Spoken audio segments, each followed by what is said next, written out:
ప్రతిపక్షాలకు అందిన బాండ్ల మాట ఏమిటి అని చెప్పేసి కేంద్ర మంత్రి అమిత్ షా అడుగుతా ఉన్నాడు.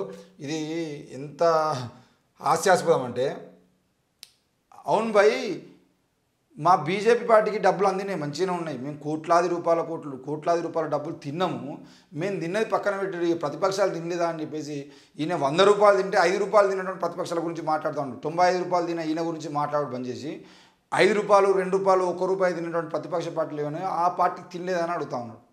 అంటే వీళ్ళు దినంగా ఎంగిలాకిళ్ళల్లో మిగిలిపోయినటువంటి బువ్వ ఉంటుంది, ఇస్తరాకులలో మిగిలిపోయినటువంటి బువ్వ తిన్నటువంటి వాళ్ళని మీరు కూడా తిన్నారు అని చెప్పేసి మాట్లాడుతున్నారు వీళ్ళు.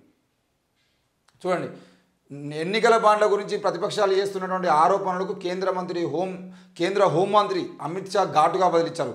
శుక్రవారం జాతీయ మీడియాకి ఇచ్చినటువంటి ప్రత్యేక ఇంటర్వ్యూలో మాట్లాడిన ఆయన, జాతీయ మీడియాకి ఇచ్చిన ప్రత్యేక ఇంటర్వ్యూ, అయ్యా వీళ్ళు ఇంటర్వ్యూలు ఇయ్యరు, మరి ఈసారి ఇంటర్వ్యూ ఎందుకు ఇచ్చారంటే ఎలక్షన్ మూమెంట్ కాబట్టి ఏదో ఒకటి మాట్లాడితే ఎంతో కొంత బయటపడతాము, మరి మీడియా ముందు పోకుండా 10 సంవత్సరాలుగా మీడియా ముందు పోకుండా సిగ్గు లేకుండా తిరుగుతున్న మనకు ఒక్కసారైనా మీడియా దగ్గరికి పోవాలని అనిపించి వీళ్ళు మీడియా దగ్గరికి వచ్చి, వీళ్ళు నిజానికి మీడియా ముందుకు రావాలంటే భయపడే వ్యక్తులలో నరేంద్ర మోడీ, అమిత్ షా ఉంటారనే విషయాన్ని కూడా మనం గుర్తుపెట్టుకోవాలి.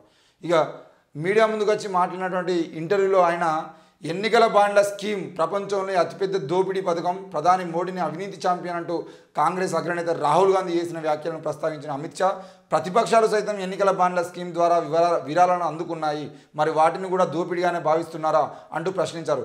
రాహుల్ గాంధీ ప్రజలకు సమాధానం చెప్పాలి, మా పార్టీపై ఎలాంటి అవినీతి ఆరోపణలు చేయడానికి లేని కారణంగానే వారు ఇలాంటి గందరగోళాన్ని సృష్టించాలని చూస్తున్నారు, వారి కుట్రలు ఫలించవని అమిత్ షా విమర్శించారు. కాగా ఈ ఏడాది ఫిబ్రవరిలో భారత అత్యున్నత న్యాయస్థానం ప్రజల సమాచార హక్కును ఉల్లంఘిస్తున్న ఎన్నికల బాండ్ల పథకాన్ని రద్దు చేసిన సంగతి తెలిసిందే. ఈ పథకం రాజ్యాంగ విరుద్ధమని, రాజకీయ పార్టీలు దాతల మధ్య క్విడ్ ప్రోకోకు దారి తీయవచ్చని సుప్రీంకోర్టు ప్రధాన న్యాయమూర్తి డివై చంద్రచూడ్ వ్యాఖ్యలు చేశారు. అయితే నరేంద్ర మోడీ, అమిత్ షా ఒక లాజిక్ను మర్చిపోతా ఉన్నారు. ఈరోజు ఎన్నికల బాండ్లకు సంబంధించిన విషయంలో ఏ పార్టీ, ఏ ప్రతిపక్ష పార్టీకి ఎన్ని డబ్బులు వచ్చినాయి, మీ పార్టీకి ఎన్ని డబ్బులు వచ్చినాయి అనే విషయం పక్కన పెట్టేదంటే, మీరు చేసిన కుట్ర ఏంది అని అంటే, ఈ దేశంలో ఎవరైతే అవినీతి చేస్తున్నారో ఆ అవినీతి వ్యక్తుల మీద మీరు దాడులు చేయడం, ఈడీ పేరులతో లేకపోతే ఐటీ పేరుతో, సిబిఐ పేరుతో దాడి చేయడము, దాడి చేసిన తర్వాత దాడి చేసినటువంటి సంస్థలు ఏవైతున్నాయో అవి 100 కోట్లు, 200 కోట్లు. ఇప్పుడు ఫర్ ఎగ్జాంపుల్ తెలంగాణలో కల్వకుంట్ల కవిత గారిని లిక్కర్ స్కామ్లో అరెస్ట్ చేసింది బీజేపీ పార్టీ క్లియర్గా. ఎందుకనంటే ఈడీ, సిబిఐ అని మాట్లాడుకోవాల్సిన అవసరం లేదు, ఈ దేశంలో ఉన్న ఈడీని, సిబిఐని పూర్తిగా నడిపిస్తున్నది బీజేపీ పార్టీ అని చెప్పేసి ప్రతిపక్షంలో రాహుల్ గాంధీ కానీ, ఖర్గే కానీ, ఈ దేశంలో ఉన్న ప్రతి పౌరునికి అర్థమైపోయింది. మరి కల్వకుంట్ల కవిత గారిని అరెస్ట్ చేసినటువంటి బీజేపీ పార్టీ ఈ కల్వకుంట్ల కవిత గారిని ఎట్లా అరెస్ట్ చేసింది అని అంటే, అరబిందో ఫార్మాకు సంబంధించిన ఒక వ్యక్తి ఈ కల్వకుంట్ల కవిత గారే మొత్తం చేసిరు అని చెప్పేసి చెప్పడం వల్ల ఆమెను అరెస్ట్ చేశారు. మరి 100 కోట్ల రూపాయల స్కామ్లో 30 కోట్ల రూపాయలు ఎన్నికల బాండ్ల ద్వారా ఈరోజు అదే అరవిందో ఫార్మా బీజేపీ పార్టీకి ఈరోజు ఇది ఎలక్షన్ బాండ్ల రూపంలో ఎలక్టోరల్ బాండ్లని కట్టడం జరిగింది. మరి 100 కోట్ల రూపాయల స్కామ్లో కల్వకుంట్ల కవితను అరెస్ట్ చేసినప్పుడు అందులో 30% మీరు కమిషన్ తీసుకున్నారు, మీ పార్టీ ఎన్నికల బాండ్ల రూపంలో తీసుకున్నది కదా, మరి ఆ 30 కోట్ల రూపాయలకు సంబంధించిన విషయంలో మీరెందుకు దోషులు కాదు?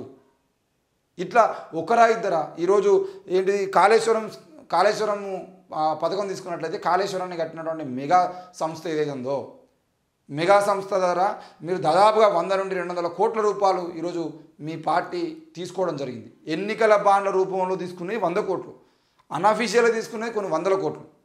మరి ఈరోజు 100 కోట్ల రూపాయలు మీరు కాళేశ్వరం స్కామ్ ఏదైతే ఉందో ఆ 1,00,000 కోట్ల స్కామ్లో మీరు 100 కోట్ల రూపాయలు అఫీషియల్గా ఎన్నికల బాండ్ల రూపాయలు తీసుకున్నారా?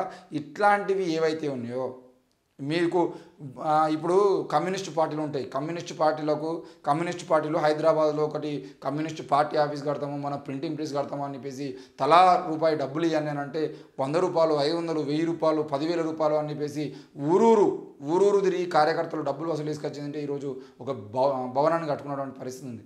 ఇప్పటికీ కమ్యూనిస్ట్ అంతెందుకండి, కాన్షీరామ్ లాంటి మహామేధావి ఈరోజు బీఎస్పీ పార్టీని స్థాపించినప్పుడు ఆయన ఎక్కడి పోతే అక్కడ జోలో పట్టుకొని మీరే డబ్బులు ఇవ్వండి, మీరే ఓటేయండి అని చెప్పేసి ఊరూరు తిరగకుండా ప్రచారం చేసుకుంటూ ఆయన చేసిన ప్రచారం ఏదైతుందో అది ఇప్పటికీ బీఎస్పీ నాయకులకు అదే స్ఫూర్తి, ఇప్పటికీ బీఎస్పీ అదే స్ట్రాటజీని వాడుతూ ఉంది. మరి అట్లాంటి క్రమంలో వాళ్ళు ఆ కాంచీరామ్ గారు కోట్ల రూపాయలు సంపాదించినా కూడా దానికి ప్రజల నుండి కానీ ప్రతిపక్షాల నుండి ఒక మాట రాదు. ఎందుకనంటే ప్రజలు స్వచ్ఛందంగా వాళ్ళు ఇచ్చినటువంటి డబ్బులు అవి. మీలాగా దొంగతనంగా మీరు ఈడీ కేసులు పెట్టి సిబిఐ కేసులు పెట్టి భయపట్టించి ఎన్నికల బాండ్ల రూపంలో ఆ డబ్బులు మొత్తాన్ని మింగాలని ఆలోచన చేసినటువంటి మీ పార్టీకి మిగతా పార్టీలకు తేడా ఉంటుంది. ఈరోజు టీడీపీ పార్టీకో జనసేన పార్టీకో లేదంటే కాంగ్రెస్ పార్టీకో లేదంటే ఇంకో పార్టీకో ఏదో ఒక పార్టీకి చందాలు వచ్చినాయనంటే బరాబర్ బీజేపీ కాంగ్రెస్ పార్టీలు ఈరోజు దేశంలో అవినీతి పార్టీలుగా దేశం మొత్తం తెలుసు. అయితే మీరు అధికారంలో లేకపోతే వాళ్ళ అధికారంలోకి వస్తారు. వాళ్ళ అధికారంలో ఉన్నప్పుడు అవినీతి పెరిగిపోయిందని చెప్పేసి ప్రచారం చేసి మీరు అధికారంలోకి వస్తారు. దానికి కొంతమంది మహా నేటి తరం గాంధీ లాంటి వాళ్ళు కూడా దానికి సపోర్ట్ చేస్తారు. అదంతా మనకు తెలిసిన విషయం. ఇకపోతే మీరు అధికారంలో ఉన్నప్పుడు కాంగ్రెస్ ఏమంటుందంటే మతోన్మాదం పెరిగిపోయిందని చెప్పేసి మిమ్మల్ని పక్కన పెట్టి కాంగ్రెస్ అధికారంలోకి వస్తుంది. మీరిద్దరూ కాంగ్రెస్ బీజేపీ అనేది ఆర్ఎస్ఎస్కు రెండు కన్నుల లాంటివి. ఈ రెండు కన్నులు ఎప్పుడు కూడా ఒక పార్టీ అధికారంలో ఉన్నప్పుడు ఇంకో పార్టీ ఘనంగా పనిచేసి ఇప్పుడు రాహుల్ గాంధీ పప్పు అన్న దగ్గర నుండి రాహుల్ గాంధీ ప్రతిపక్ష నేతగా ఎట్లా ఎదిగిందంటే కాంగ్రెస్ అధికారంలోకి రావాల్సి వచ్చేటువంటి సమయానికి మళ్ళా అదే గాంధీ కుటుంబానికి సంబంధించినటువంటి వ్యక్తి ఎవరు పైకి వస్తారు. ఇది బీజేపీ కాంగ్రెస్ ఆడే డ్రామా అని అందరికీ తెలుసు. ఎన్నికల బాండ్లకు సంబంధించిన విషయంలో ప్రతిపక్షాల గురించి మాట్లాడే అర్హత బీజేపీ పార్టీకి లేదు.